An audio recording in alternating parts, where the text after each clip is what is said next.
Respected brothers and sisters, Assalamu alaikum wa rahmatullahi wa barakatuh. We have gathered on this night to commemorate the martyrdom and the legacy of the father of the Imam of our time. Imam Al-Askari salawatullahi alayhi is the father of our living Imam. So on this night, we extend our condolences to the Imam of our time for the tragic memory of losing his father while he was at the age of 5, in those very difficult circumstances, surrounded by persecution and injustice. Imam Al-Askari salawatullahi alayhi did not live a long life. He was martyred at the age of 28, and the period of his imamah was only 6 years. His father, Imam Al-Hadi alayhi salam, was martyred year 254 of the Hijrah. Imam Al-Askari was martyred year 260. But the Imam alayhi salam played an instrumental role during these 6 years, such that he saved the ummah of believers, and he prepared the grounds for the occultation of Imam al-Mahdi ajjalallahu ta'ala farajah. Imam al-Askari, when he was 2 years old, he had to move from Hijaz, from the land of his grandfathers, from the land of Medina to Samarra. That's because the Abbasid caliphs summoned his father, Imam al-Hadi, to move from Medina to Samarra. They wanted to keep a close eye on them. And therefore, Imam Al-Askari lived most of his life under house arrest. From 2 years old until 28, he was martyred at 28. He basically lived those years under house arrest in a very humble place in Samarra, always under the watch of the caliph. And you know, Samarra wasn't a city at the time. It was a military compound. They wanted the Imam to be close to the military compound, so they monitor his activities. These are the difficulties that our Imam went through. And on this night, as we honor his legacy, let us come to appreciate the sacrifices that the Ahlulbayt have offered in the way of Allah and for the sake of humanity. Now, who's the mother of Imam Al-Askari? We know the father of Imam Al-Askari, the 10th Imam of Ahlulbayt, Imam Al-Hadi. The mother of Imam Al-Askari was a very righteous lady by the name of Hudayth. Another title for her is Sawsan or Sulayl. This great lady was one of the most honorable women of the Ahlul Bayt, such that Imam Al-Hadi alayhi salam praises her, and he says that she is cleansed from any impurity, from any vice. She is pure, she is righteous, and she has the perfect akhlaq. Now you know, Imam Al-Askari, 1 year before he passed away, before his martyrdom, he asked his mother, Sayyidah Sawsan or Sayyidah Hudayth, to take the young Mahdi, who was now 4 years old at the time, to go to the Hajj. He told his mother, take my son, the Mahdi, and go to the Hajj. This is 1 year before he passed away. Why did the Imam alayhi salam ask her to do that? That's because the Imam alayhi salam wanted his blessed mother to take care of the young Mahdi. And so he asked her to go to Hajj, to be familiar with the challenges in society, with the dangers in traveling, so she can properly take care of Imam al-Mahdi. And you know how great this lady was? She's an inspiration to everyone. She was a leader. After Imam al-Askari passed away, for a while, for several years, she served as the link between Imam al-Mahdi and the Shia community. Ahmad ibn Ibrahim, who was one of the Shia scholars of that time and narrators, he narrates this incident. He said there was a period of confusion during the ghaiba, the occultation, after Al-Askari passed away. Who's our Imam? We can't see him. We don't have direct access to him. So one day I went to a Sayyidah Hakima. She's the great aunt of the Imam, also a respected member of the Ahlul Bayt. I asked her, tell me what's going on. Who's our Imam? How do we have access to him? We have questions, we have challenges. Who's going to answer them for us from now on? As Sayyidah Hakima said, I'll refer you to the reference in these days, to that pure source. You're looking for someone who serves as the link to the Imam of your time? That is Al-Jadda Abi Muhammad, the grandmother of the Mahdi, the mother of Imam Al-Askari. You have any questions? Forward it to her. She is connected to the Mahdi. Ahmad ibn Ibrahim says, I was pretty shocked. I told her, come on, my Imam is absent. I don't have physical access to him. And you refer me to a woman? Since when did that happen? Now you have to understand, these were patriarchal societies. They were not used to this, right? That these great men of knowledge, they would now have to refer to a woman for their religious needs. It was unusual for them, so he was surprised. So he asked Sayyidah Hakima, when did this ever happen in Islam for you now to refer me to this lady? She told him, you don't know? Did you forget about the role of Zainab alayhi salam? After Imam al-Hussein, the Imam was Zain al-Abidin. But because the Umayyads had a very close watch on Imam Zain al-Abidin, he could not publicly teach the people the teachings of Islam. They would assassinate him. So all the knowledge of Imamah from Imam Zain al-Abidin would be given to Lady Zainab, and she would publicly spread the knowledge.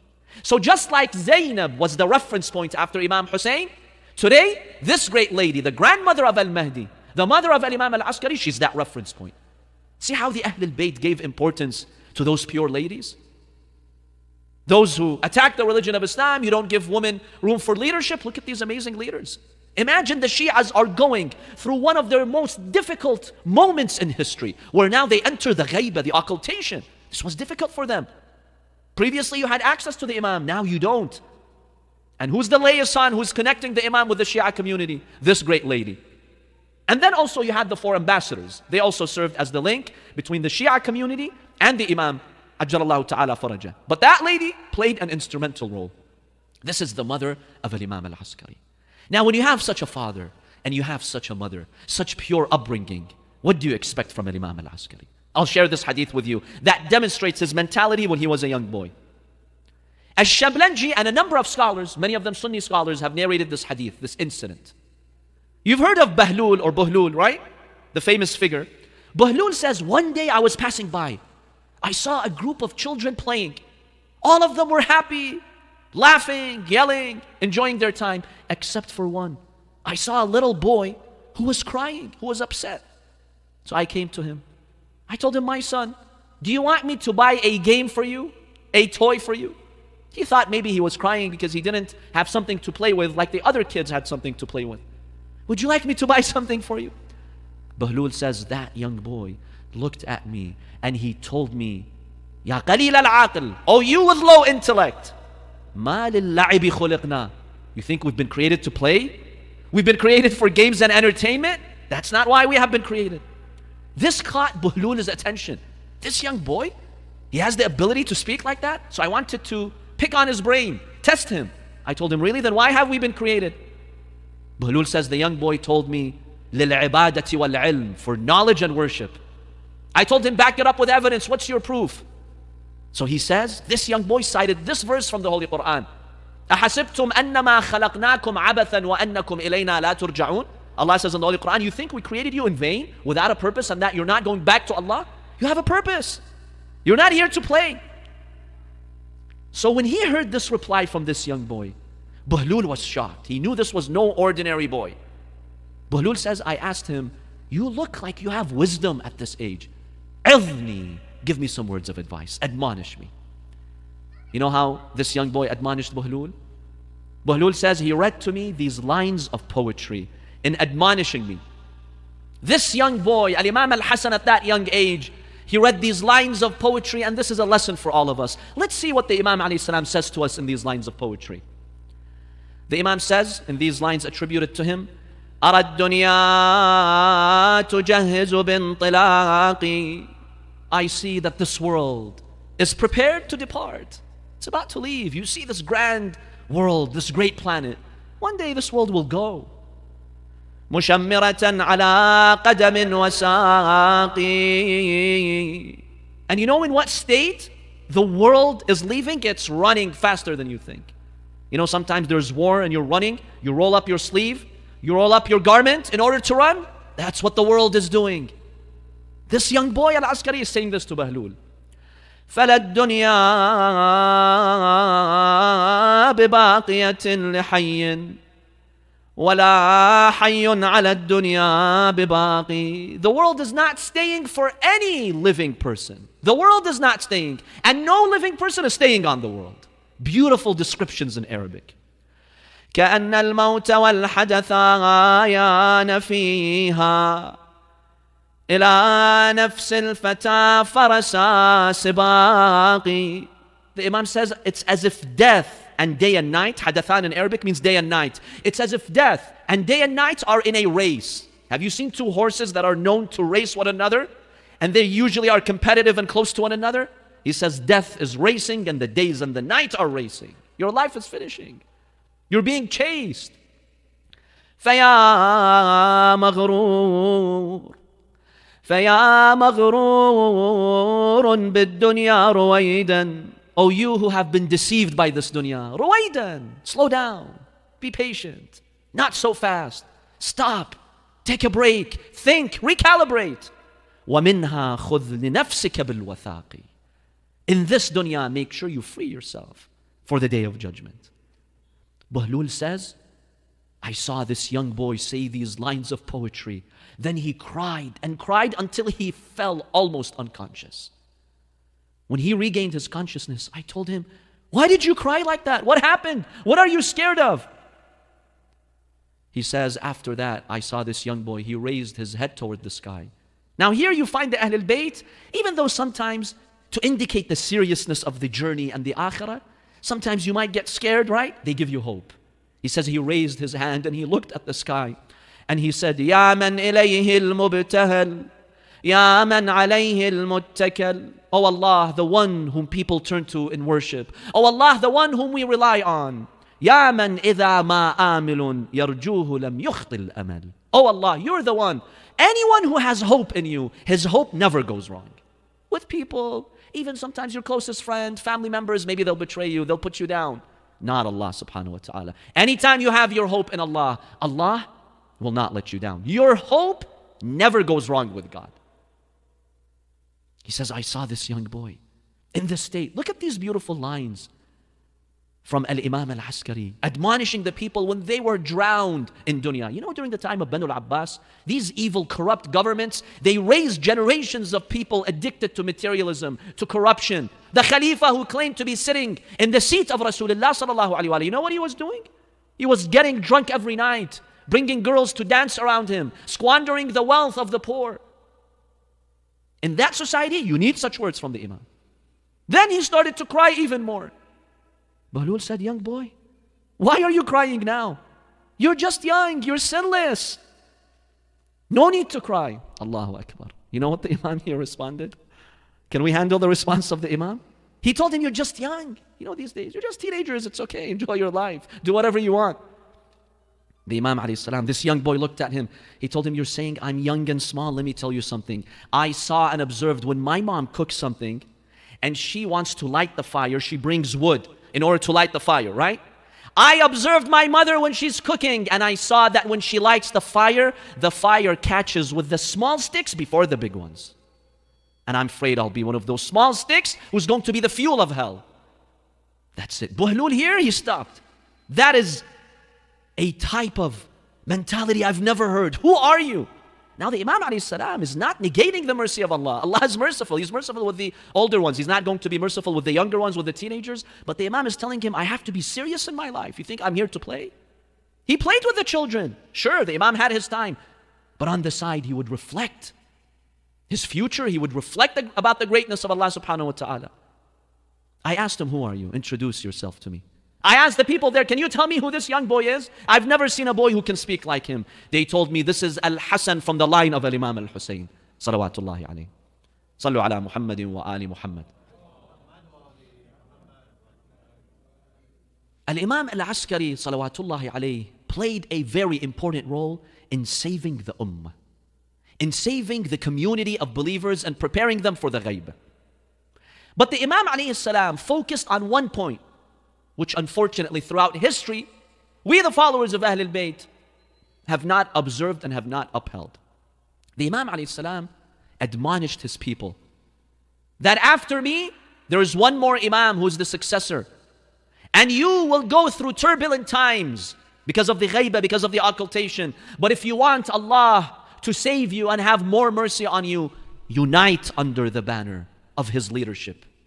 And the Imam alayhi salam referred his community to scholars who would bring people to unity. For example, Al-Amri, who was the first ambassador, Safir of the Imam. He was actually a companion of Imam Al-Askari. He was a representative of Imam Al-Askari.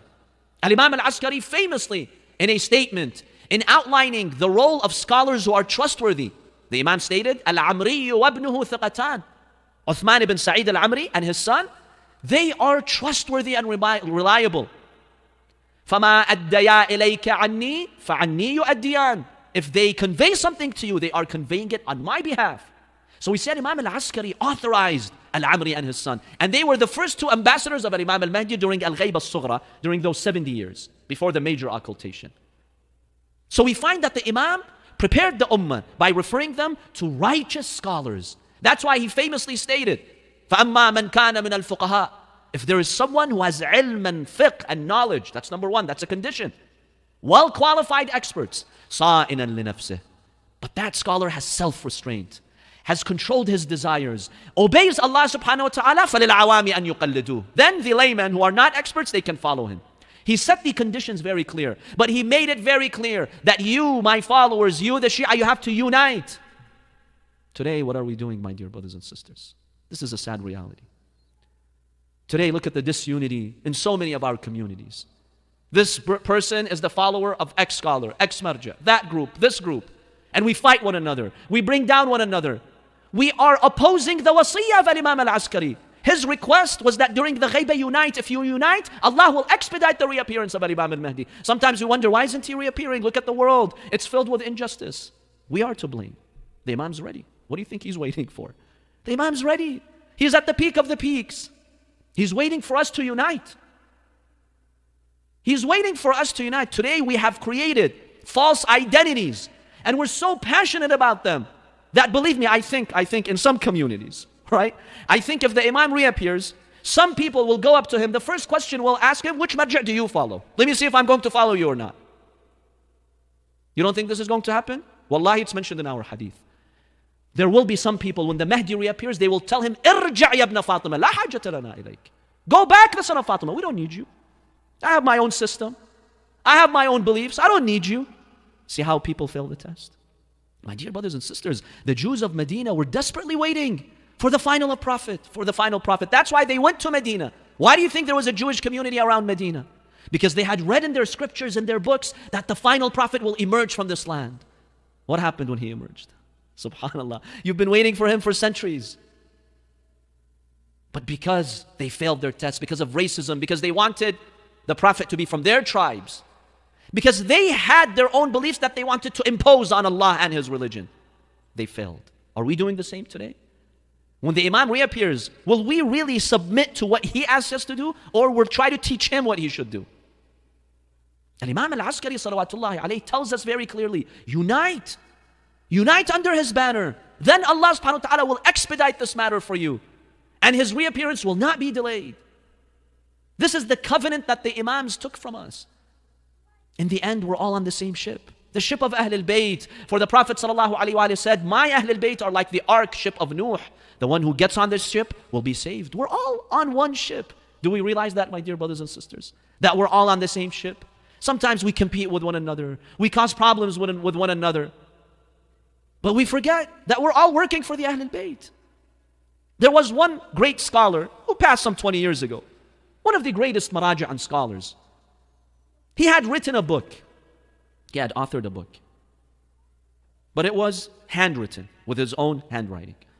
Now, because he was living in a government that was unjust, persecuting the Shia scholars, some of these books were lost. He had to flee, go to another country. So some of these books got lost. And he didn't have the means to publish all of them. He had written hundreds of books, but he couldn't publish all of them. Some of them got lost. Years later, a sheikh comes to visit this marja', this scholar. He comes to visit him. He tells him, look, I have a confession to make. I don't know if you're going to forgive me or not, but I have to break it to you. He said, why? What did you do?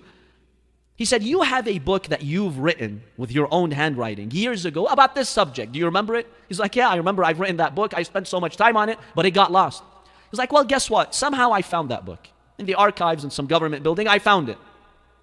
I looked at it. It was a fascinating book. You did some good research in it. And I knew this was the only copy. I knew you didn't have another copy. So guess what I did? I went and I published it in my name. Will you forgive me? You know, many times we'd like to claim credit for things we've not done. Will you forgive me? He said he lowered his head. He started to think, maybe the sheikh thought he's now angry. He wants to seek revenge from me. So he had basically a ringer next to him where if he wanted something, the person who was working at his office would bring him something. He called on him.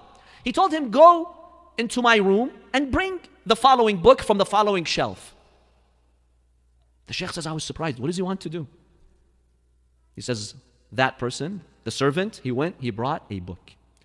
The Marja' tells the Shaykh, the book which you published was volume 1. I've written it in 2 volumes. Here, go and publish the 2nd volume. It doesn't matter if it's in my name or your name. What's important is for us to serve the Ahlulbayt and to spread their knowledge. I don't care if it's in my name or your name. Go and publish this 2nd volume too. Can we do that, my dear brothers and sisters? Are we at that level where you really see everyone on the same ship? I'm a follower of the Ahlulbayt. Let the wilayah of Imam Ali unite us. So what? Let's have our differences here and there. Can we be at that level or no? This is the teaching of Imam Al-Askari. This is what he asks from the Ummah. Be united, O you believers, under one banner. Allah will expedite this matter for you. And the Imam will reappear when he sees a solid group of believers who are united despite the differences and difficulties. So we find that Imam Al-Askari played a very important role when it came to guiding the community of believers. And he has many beautiful teachings for us. Let's study the hadiths of the Imam alayhi salam. Beautiful narrations. In one beautiful moral teaching, the Imam alayhi salam states, مَا أَقْبَحَ بِالْمُؤْمِنِ أَن تَكُونَ لَهُ رَغْبَةٌ أَوْ حَاجَةٌ تُذِلُّهُ. The Imam states, you as a believer, you have dignity.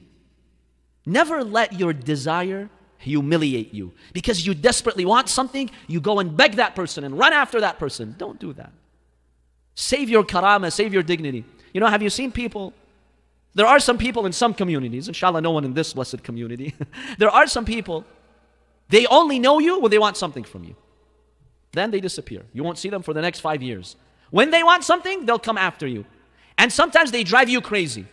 They call 1 time, 2 times, 10 times, 20 times. They want it immediately. As if you have nothing to do but to go and serve them. Now, it's recommended for us to be there for our brothers and sisters. But the Imam says, if you have a need, okay, you can go and ask your brothers and sisters in society, but at least be respectful. At least do it in a dignified way. Never let your needs humiliate you like that. This is a beautiful lesson that we learned from the Imam. Another lesson that he teaches us about needs, لا تعجل بالحاجة قبل وقتها. Never rush. When it comes to some need that you have, never rush before it's time. Because doing so will make you worried and will stress you out. Many times we think too much about the future. You're planning for the future. And you burden yourself. What am I going to do next year and 2 years from now and 3 years from now? When I graduate, if this job doesn't go well, and we become excessive. The Imam alayhi salam tells us, slow down. You have a Lord, He'll take care of your future. Fulfill your obligation today, but do not overburden yourself and stress yourself out before it's time. Let the time comes and see how Allah will open a path for you. My dear brothers and sisters, believe me, we've tried this. I myself, I've tried this. Sometimes something unfortunate happens and I'm stuck and I really don't know what the way is.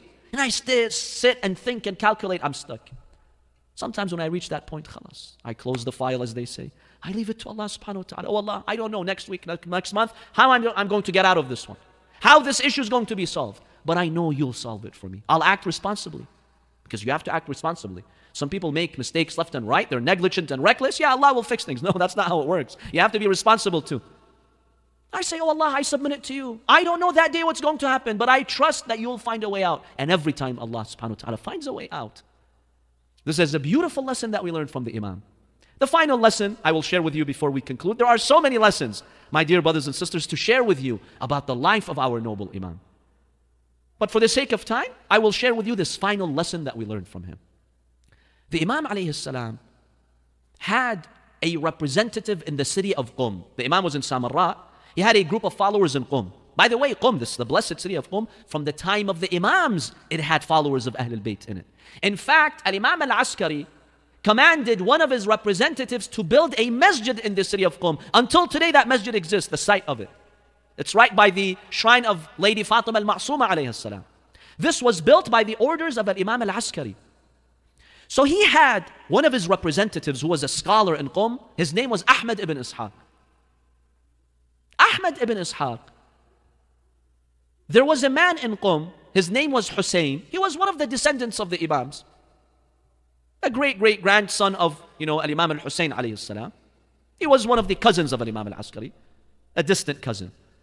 This man, Hussein, was known to be corrupt.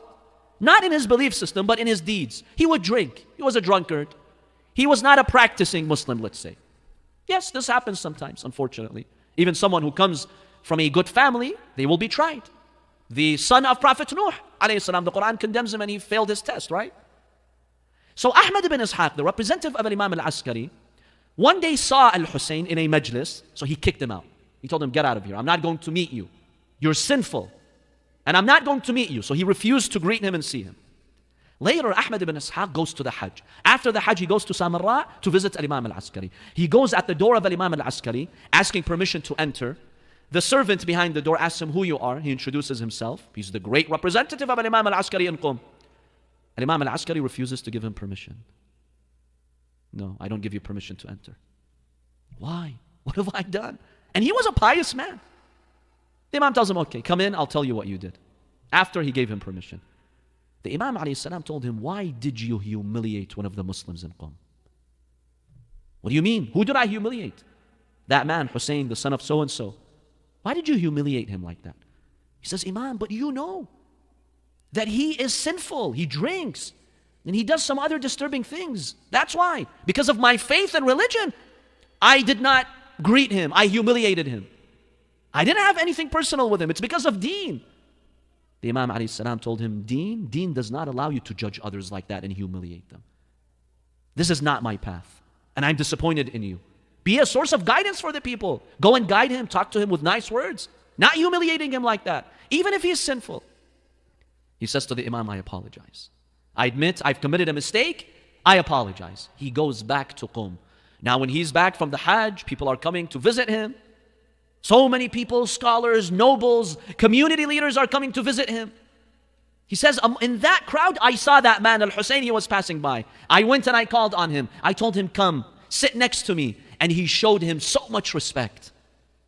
That man, Al-Hussein, was shocked. He told him, what happened? Just a while back, you kicked me out. You were not even willing to sit with me. Now you show me all this respect. He said, yes, my Imam and your Imam rebuked me. And he told me, why did you humiliate him like that? Why did you judge him like that? That man, Al-Hussein, says, I ask you in the name of Allah. And Imam Al-Askari rebuked you for humiliating me? He really rebuked you? He says, yes, I swear by Allah. I visited him in Samarra. He even refused to see me because of what I did. He was disappointed in me. He was so moved when he heard the rahmah of the Ahlulbayt. Overnight, he went and he changed and he repented and he became one of the pious people of his era. You see how the Imam ﷺ invited people. There may be people on different paths. Always be encouraging. Don't support their corruption. But always show them that there is room to repent. Don't kick them out from the mercy of Allah subhanahu wa ta'ala. Allah's mercy is greater than you think. This is a beautiful lesson that we learn from Al-Imam Al-Askari salawatullahi alayhi. But my dear brothers and sisters, Al-Imam Al-Askari went through so much difficulty. When he was in Samarra, every Monday and every Thursday, he would be summoned to the palace of the caliph to check in. Can you imagine? Imagine you live your whole life. Twice a week, they take you to a government building and you have to sign in so they can monitor you. And when the Imam would go back from the palace to his house, there would be some Shia who wanted to come and say salam to him. The Imam wrote a letter to them. He told them, when you see me in the street, don't say salam to me. Don't talk to me. Don't even point to me with your hand, because this Khalifa is so corrupt and unjust. If he sees you saying salam on me, he'll chase you and persecute you. And I don't want you to suffer my followers. Can you imagine that state in Samarra?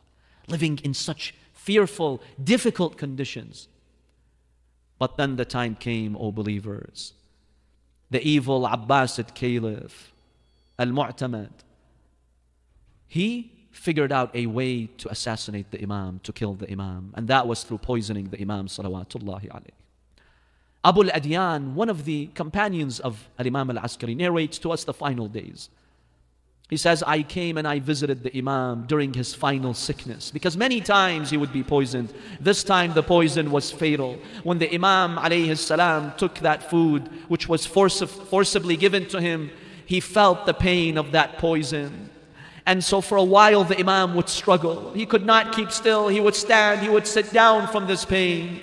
Abu al-Adyan says, I went to visit him during those last days. The Imam alayhi salam asked me to complete a task. He told me, oh Abu al-Adyan, I have these letters. Go to the city of Madain, People have asked me religious questions. I have answered them. Take my letters to them and bring me back whatever letters they have. But I saw that the Imam was not in a stable condition. I told him, my Imam, what's going to happen to you? The Imam told me, look, you're going to go to Madain. 15 days later, you'll be back in Samarra. The day you arrive in Samarra, you will hear the people crying over my body. That will be the day of my Shahada. The 8th of Rabi' al-Awwal. Abu al-Adyan says, oh my Imam, but if you are going to leave us, who's the Imam after you? Give me a sign. He told me, you will see someone who's going to demand the letters from you. Anyone who comes to you and tells you, Abu al-Adyan, give me those letters, he's the Imam. I'm giving you a sign. I told him, give me another sign. He said, another sign, he's going to pray on my body. Another sign. The third sign, he's going to ask about a bag of money. Keep these signs in your mind. Abu al-Adyan says, I went to Madain. I finished the task. I came back to Samarra. When I entered the city of Samarra, I saw the people wailing and crying. I asked them, what happened? Why are you crying? They said, we've lost Imam Al-Askari. He has died and now he's on the Mughtasal. They're washing his body. Abu al-Adyan says, I went to participate in the funeral. When I arrived there, a young boy came to me. He told me, Abu al-Adyan, give me the letters. I said, this is the first sign that he is the Imam. He says, then after that they prepared the body of Imam Al-Askari. And then the time for the Salah, the body came, Salat al-Janazah. Ja'far, the brother of Imam Al-Askari, he came to pray. Abu al-Adyan says, suddenly I saw that young boy who was about 5 years old. He came and he told Ja'far, my uncle, move. You know that I have a greater right to pray on my father. So Ja'far involuntarily moved because he was making a false claim that he is the Imam, and that young boy led the prayer. So I saw that this is the second sign. The third sign, I saw a group of people coming from Qom. They were asking about the representative of Al-Askari. Then I saw this young boy send a messenger to them, and he told them about that bag of money. He says, these three signs indicated to me who the Imam is. But yes, O believers, we see that Imam Al-Askari, even though people came to his funeral and cried on him, but the Imam was away from his watan, from his homeland of Medina. He died in a state of ghurba, in a state of loneliness, away from his hometown, surrounded by the enemies. But my dear brothers and sisters, even though the Imam died in ghurba and loneliness, no one was massacred in loneliness like his grandfather Hussein. When Imam al-Hussein was martyred in Karbala, his sister Zainab came to his body and she yelled, Ama fikum Muslim? Is there no Muslim here? You leave the body of the grandson of the Prophet on the plains of Karbala. No one cares to put a kafan on the body. No one cares to bury the body. Yes, this is Imam Hussein alayhi salam for 3 days under the hot sun of Karbala. He was there lying on the grounds of Karbala when Banu Asad came to bury him. But they didn't know who the body is. How can you identify the body when the head has been severed? So they were confused. How are they going to bury them? When they saw a man approaching from the distant horizon. Who are you? He uncovered himself and he said, I am Ali ibn al-Husayn. Allah has sent me to help you with the burial of my father and his companions. So Imam Zayn al-Abidin goes to each body. He tells them, Banu Asad, this is the body of my father Hussein. This is the body of the companions. They buried them all. And Imam Zayn al-Abidin went inside the grave of his father Hussein, and he told him, Abba, amma dunya fa ba'daka mudlima. My dear father, this dunya is so dark after you. 14 centuries later, we gather, we feel the warmth and the light of Imam Hussein. Imagine having a father like that and you lose him. وَأَمَّا الْآخِرَةُ فَبِنُورِ وَجْهِكَ مُشْرِقًا. But the akhirah is radiant now because you are arriving. إِنَّا لِلَّهِ وَإِنَّا إِلَيْهِ رَاجِعُونَ. وَسَيَعْلَمُ الَّذِينَ ظَلَمُوا عَلَى مُحَمَّدٍ أَيَّ مُنْقَلَبٍ يَنْقَلِبُونَ. وَالْعَاقِبَةُ لِلْمُتَّقِينَ. Oh Allah, hasten the reappearance of our master Al-Imam Al-Mahdi Ajjalallahu Ta'ala Farajah. Oh Allah, on this night, illuminate our hearts and minds with the light and the wisdom of Imam Al-Askari. Oh Allah, we ask you to forgive us our sins. Oh Allah, we ask you to grant a speedy recovery to anyone who's ill that we know and around the world. Oh Allah, protect us from danger. Protect us from COVID-19.